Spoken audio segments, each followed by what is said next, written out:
Of course I'd remember that day. My infamous 25th birthday. The day we met Diane's girlfriend.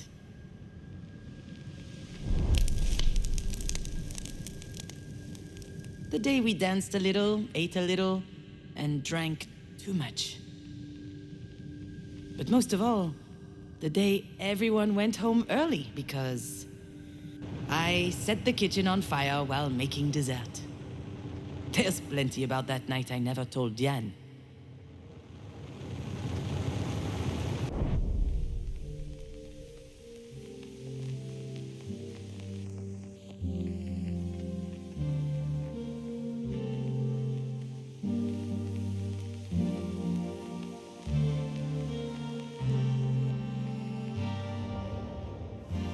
I wasn't expecting Marie to have a present for me, and yet she remembered. I'll be honest, I was super happy. But as usual with Marie, things couldn't just be nice. I hope you like it because it costs me a fortune. That's what she said when she handed me the bottle.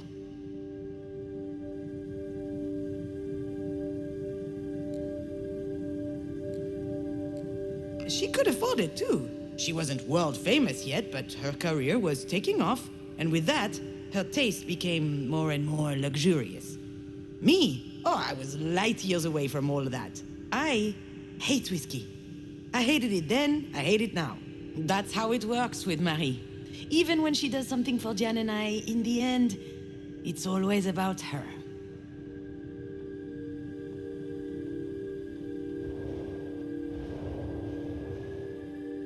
It was the first time Diane introduced us to her girlfriend. Her very first girlfriend. She didn't make a big deal of it. She didn't even tell me that she would have a guest. But I knew it was important to her. And neither Marie nor myself reacted appropriately. I was furious.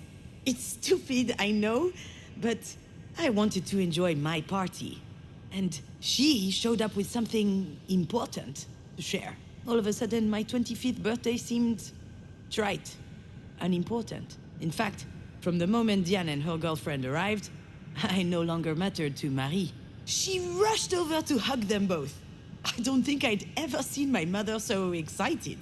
Then she congratulated Diane for her rejection of patriarchally mandated heteronormativity. Diane didn't say anything, but I could see she was upset. Her intimacy had just been reduced to activism, somehow. Her girlfriend was called Sasha. She was nice, intuitive, smart, and very pretty. I was quite reluctant to organize this party. It was the last birthday I would celebrate at Marie's. Your dad and I were about to move in together. So I wanted to make it special. To impress my mother, earn her respect, maybe even her admiration. But that would only happen if everything were perfect.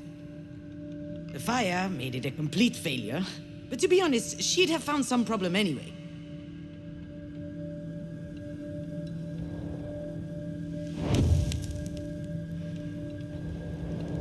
Diane always loved being the center of attention, but when she showed up with her hair cut short and dyed green, I almost didn't recognize her. 19 years strong on this earth, and she couldn't care less about people's opinions.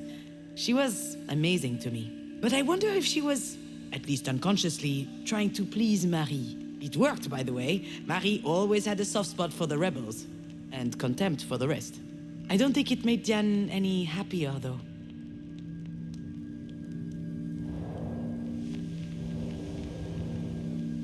I was so stressed out that night that I started drinking early. Marie loves to drink, so does Diane, and her girlfriend Sasha followed along. Long story short, we got drunk fast. All for I don't have to tell you everything. And after a while, Diane was completely out. She could barely stand.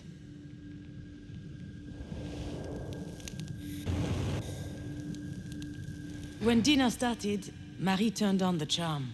She laughed loudly, talked a lot, asked all kinds of questions. She has the most unbelievable charisma when she's trying to please someone, you know? And that night, she really was trying. I thought it was odd, She certainly wasn't doing it for me, or for Diane. And then I noticed the way she was looking at Sasha. I saw the glimmer in her eyes, the same as when she talks about Japanese whiskey. And I got worried.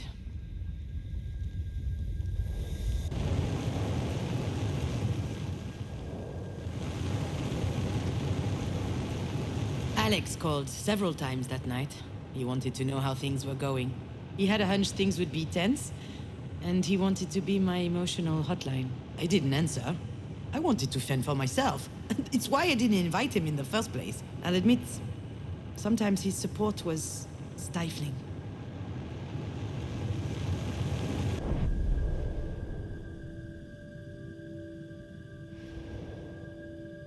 I'd got these nice candles to decorate the table with. Obviously, I burned myself when lighting them.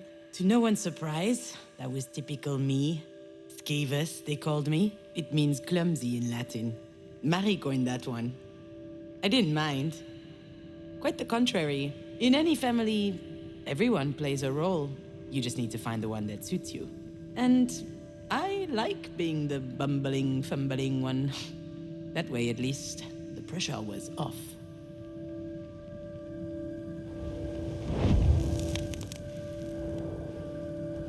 So, yes, Jan and I were trapped in this ridiculous rivalry. The choir girl versus the rebel. The meek versus the indomitable. I'm never taken seriously. She's not allowed to show any sign of weakness, and we hold it against each other. But as soon as we lower our guard, we are saddled with the obvious. It's become more intense as we grew in Marie's shadow. We care about each other more than anyone else.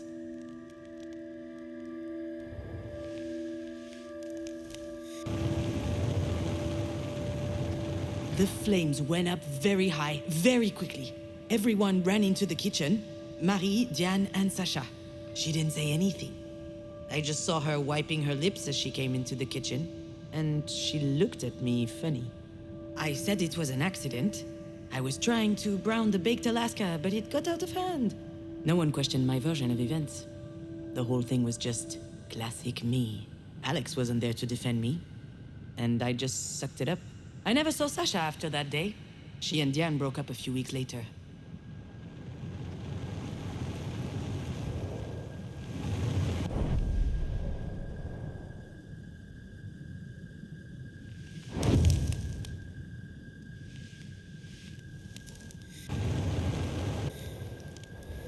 Maybe I was just drunk. Maybe I was imagining things. Maybe I was paranoid. But when Marie invited Sasha to her studio to see the paintings and more, ooh, that raised a flag. She was up to something. She was trying to seduce her. And maybe she could have. I tried to warn Diane, told her to watch out. She was too far gone. She just looked at me. She had this blissed-out smile. She could barely keep her eyes open. I had to do something, but I couldn't face Marie head-on. I wasn't strong enough, so I improvised.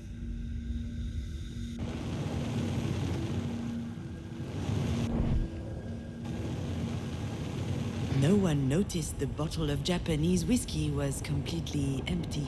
Alcohol burns nicely on the stove. It was perfect for me to craft a diversion. And you know what? I wasn't even that drunk. I was mostly angry. At Marie. At myself. At my inability to confront her face to face. Maybe nothing happened after all. Maybe Marie didn't try anything. I'll never know. But I was scared enough for Diane's relationship that I set the kitchen on fire.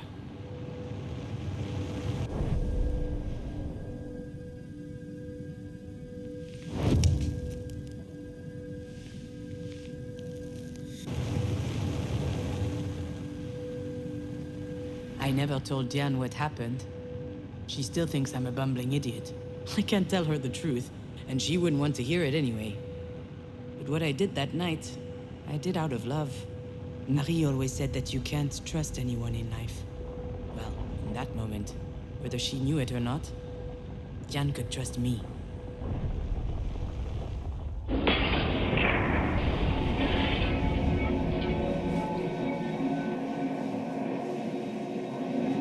Why would she trust you over me? And here we go again, trying to see who can spit the furthest. But you know what? I'm not playing this game. She needs her sister today, not a fight. You know, I get it. Get what? Why you think of me this way. The chump who keeps screwing things up. I never... I understand because that's my little routine, you know? What are you saying? What's wrong with me? I'm not about to tell her all my dirty secrets. That wouldn't be like me at all. Although I guess this is a pretty good day for confessions.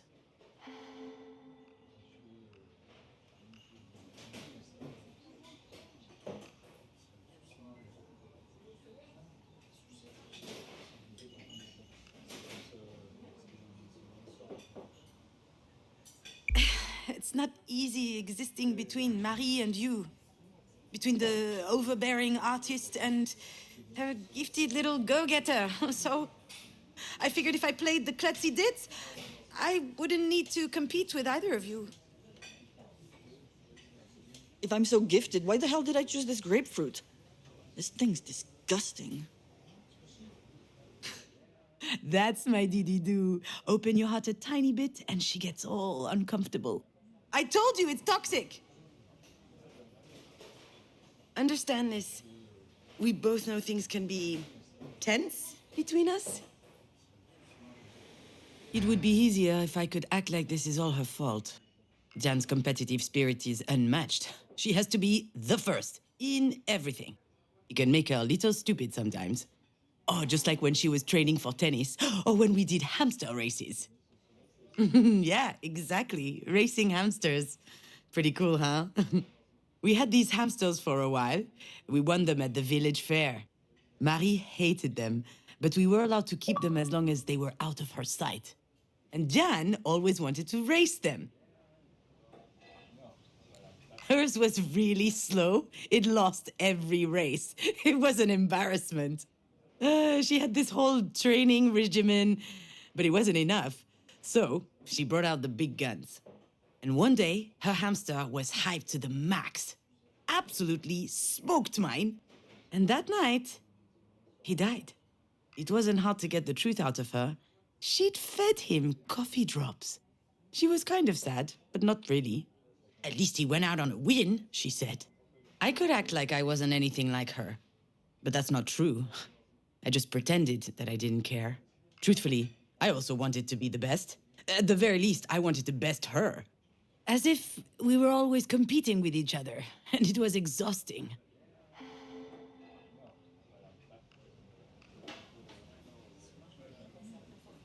Some days it was hard. But whatever happened, I've always tried to protect you. I don't need anyone's protection. Yeah, it sounds weird when I say it out loud. You're the strongest person I know. And you're built like a sea cucumber. Look, all I'm saying is, I was always on your side when it mattered. Are you talking about Mom right now? Not just her. Yeah, I'm totally talking about Marie. I'm talking about the fact that you're my sister, and that's special to me. And I know it's the same to you. Listen, Diane, I have no idea how things are going to play out with Marie. And it's true, I have been feeling out of it for a little while now. But I do know one thing. That's going to help us. What do you mean? I mean that being a psychopathic robot has its perks. Cool heads prevail. And I think this is going to help us make the right choice. The best choice for Marie, sure. But for you and me, too. Maybe. Why are you looking at me like that? It's just... I'm not used to seeing you like this. You sound confident. It suits you. All right, so what do we do? I have no idea. But I'm not going to tell her that right now. I need to find a different tack.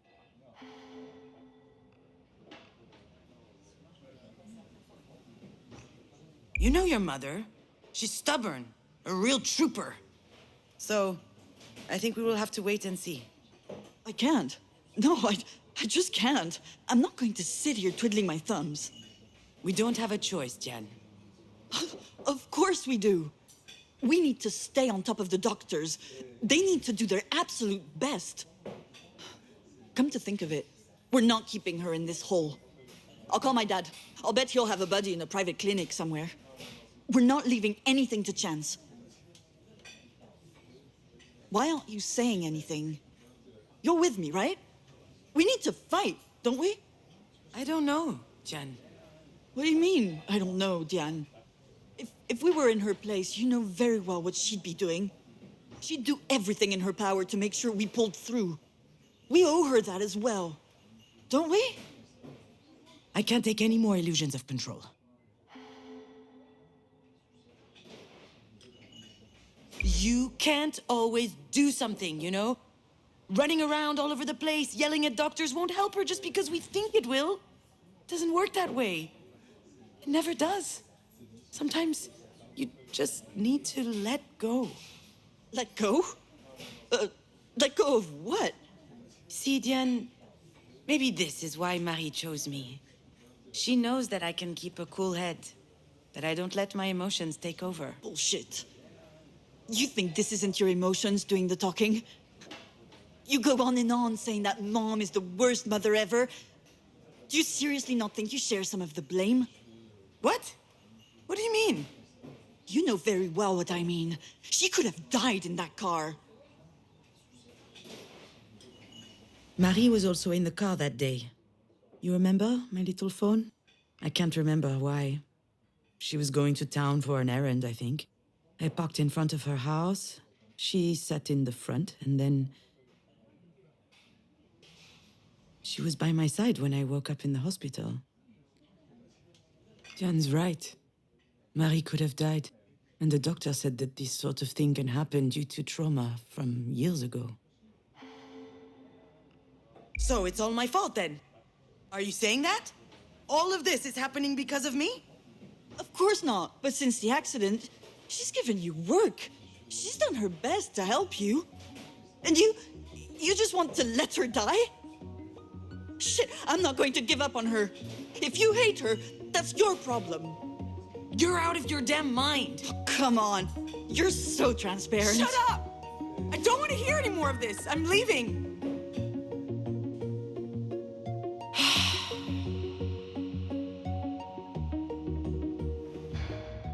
Damn it! Did I really have to go off like that? Maybe she's right. Maybe we should fight, just like Marie taught us. And do I really have to be so angry? Do I really hate my mother?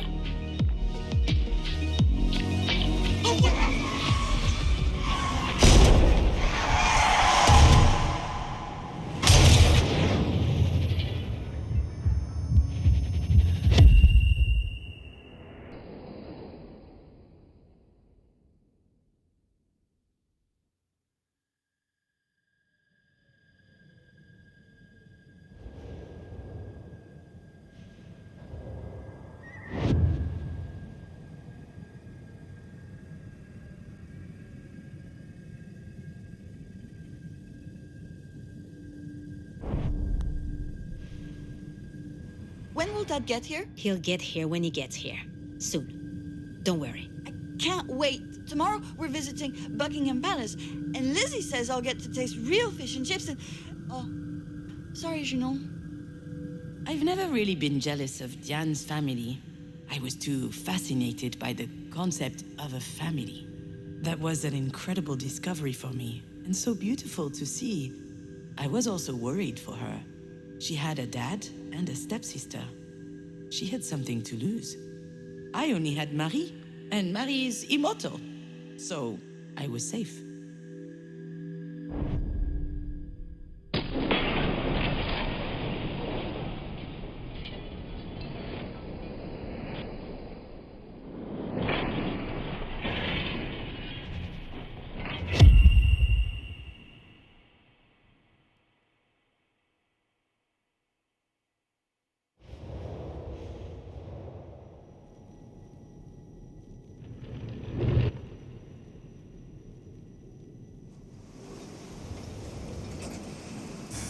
why do you put the elastic bands around their clothes? Is it so they don't cut your fingers?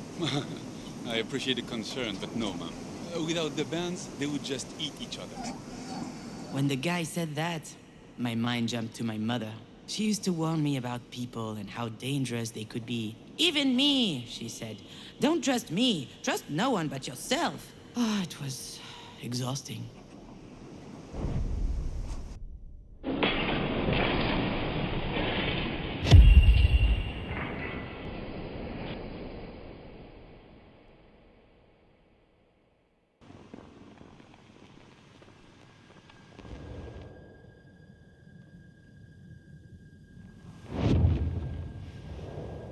Wow! I'd forgotten how muscular you are. And are you jealous? No, I like it. All right, you're my sister. This is super embarrassing, especially since you're drunk off your ass.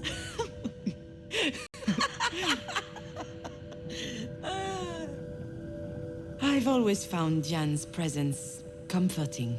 She only has to stand by me and I start to breathe easier. It's funny how you forget the obvious stuff as time goes by. You see, my little dear, there are some things I'd have loved the chance to tell you. For starters, growing up means figuring out what you really care about and what you're better off without. I never understood why the whole world was such a threat to Marie. It damaged me, growing up that way. Now, I've had enough. Diane has always been a reassuring presence in my life. Although I never knew how to tell her. We had completely different lives. We're not affected by the same things, but I hope it's not too late to tell her that I care about her.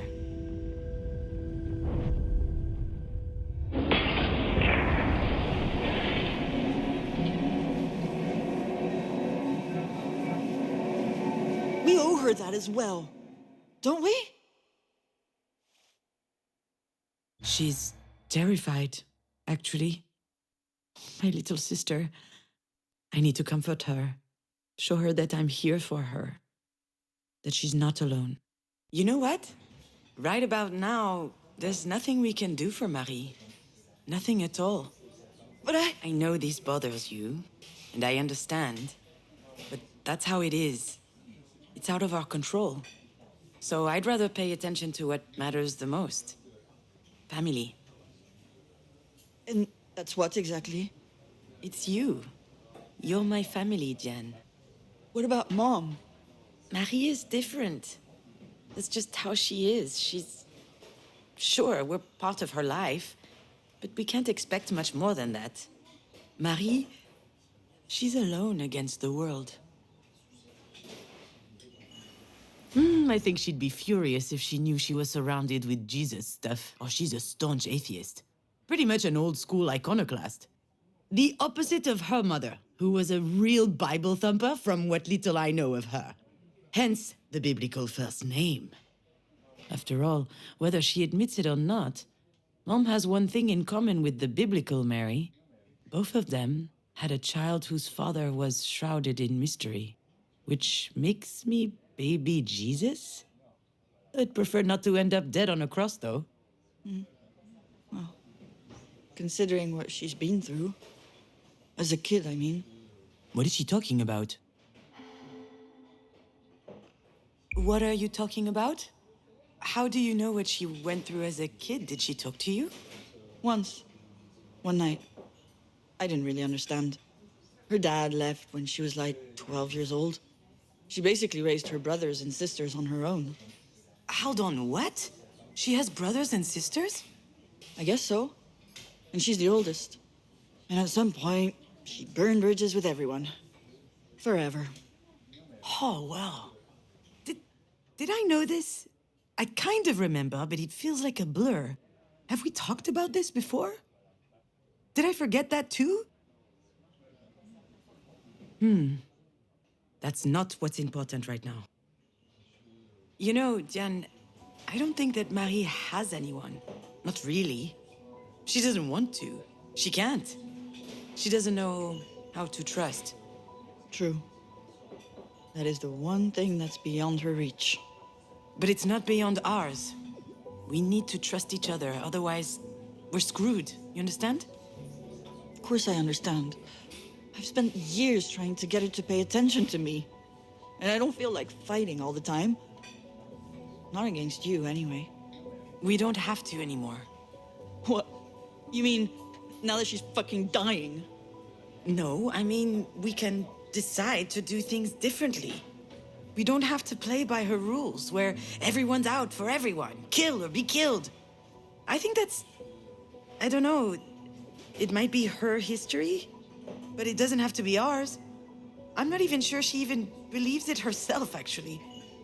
I'd rather believe that there are people I can always count on. And that they can count on me because I love them and I care for them. People like you, Dididou. Is she crying? Sorry. I don't know what's going on with me. I'm scared, you know? For Mom. I don't want her to die. Well, right now, she's still alive. And you know her, she's not going down easy. I don't think you're anything like a lobster. I think lobsters are disgusting. Is that right? Me too, come to think of it. Ugh, crap. What? Is it the doctors? No, look. Alex? You should answer. Are you sure? Are you gonna be okay? Ask me again and I'll slap you. Of course I'll be okay. You're coming right back, aren't you? You bet I am, little sis. I don't know what would have happened between your dad and I if you were still here. Would we have agreed on how to raise you, the kind of values to impart? I think so, at least on the surface. Actually, we had made a deal when you were still... He came up with the idea, if memory serves. We don't contradict each other in front of Astrid. If we have to fight, we do it in private. But that never happened anyway. Your dad doesn't get angry. Perhaps because he hates confrontation. God damn it, you know. Okay, pretend I didn't say anything, huh? Hello, Alex. How are you doing, Alex? Oh, I'm so glad to hear from you, Alex. Did you take it? I have no idea what you're talking about. I know exactly what he's talking about. I just have no desire to talk about it right now. The house. Astrid's dollhouse. It used to be in my office and now it isn't. And I need it for work. I'm using it as a reference for level design. Can I call you later? Hold on, where am I right now? I guess I wandered into a decommissioned part of the hospital. Ooh, it was kind of spooky. No, you cannot call me later. It's easy. Just tell me if you have it. It will take 2 seconds. Your dad is getting on my nerves. I'm sorry, but it's true. All right, Alex, listen. Okay, come on, keep your cool. Try and be mindful. I have no idea where that house is. And since we're talking about last week, actually, I'm sorry. I shouldn't have showed up unannounced. I don't know what came over me. What does that mean? Wasn't it nice to see each other again? You and I never got to talk about some stuff. The birds and bees, how grown-ups cuddle. Although we did have the chance. But I was never comfortable with the idea. Marie wasn't a fan of mother-daughter conversations. When I had my first period, do you know what she told me? Just make sure you don't stain the couch. So I guess as a result, I'm not too good with personal matters either. But still, I have a fond memory of that moment. I had become a woman, just like her. It was astonishing, almost an animalistic feeling. I felt strong, powerful.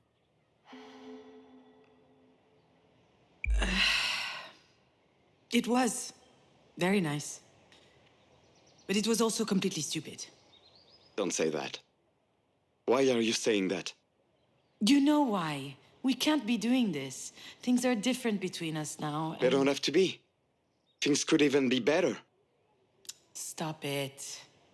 You know I'm right. Deep down, you know it. Everything that happened to us, it helped us. There was a reason.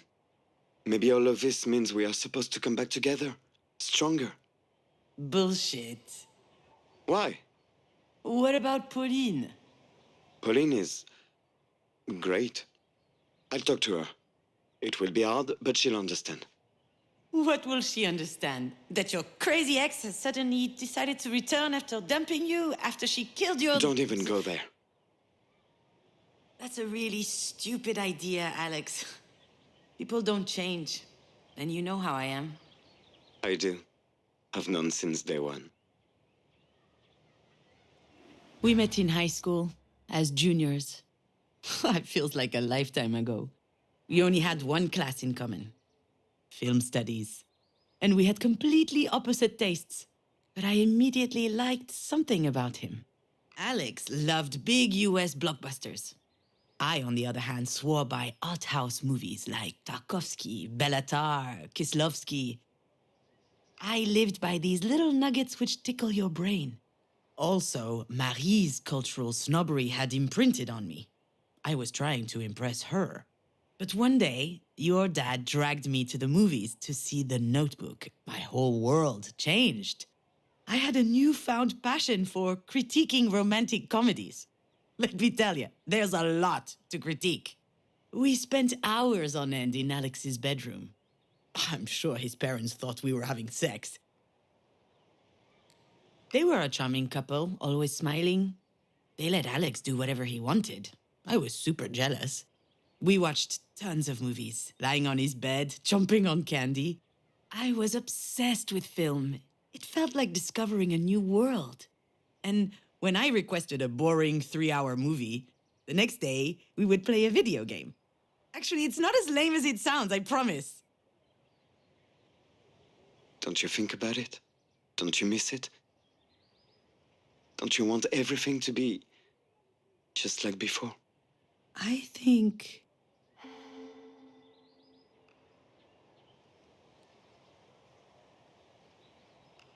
Yes, I think I do. It's not too late. You really think so? I know so. I'm on my way then. Like, now? Yes? Shouldn't I? Yes. Yes, come over. Wait for me, I'm coming.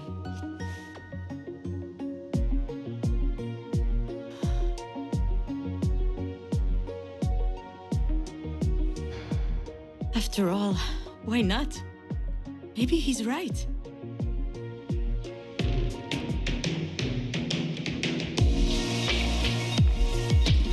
Maybe I was just wrong about all this.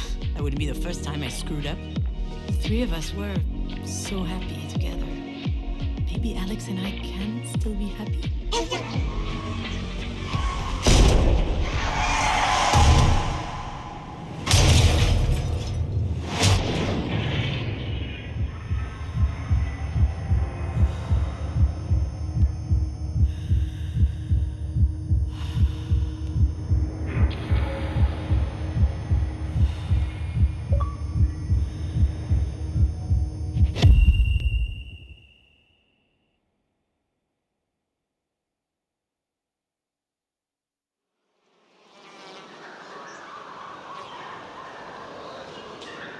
You know, my little phone, in life, you only have two ways out. Either escaping or disappearing.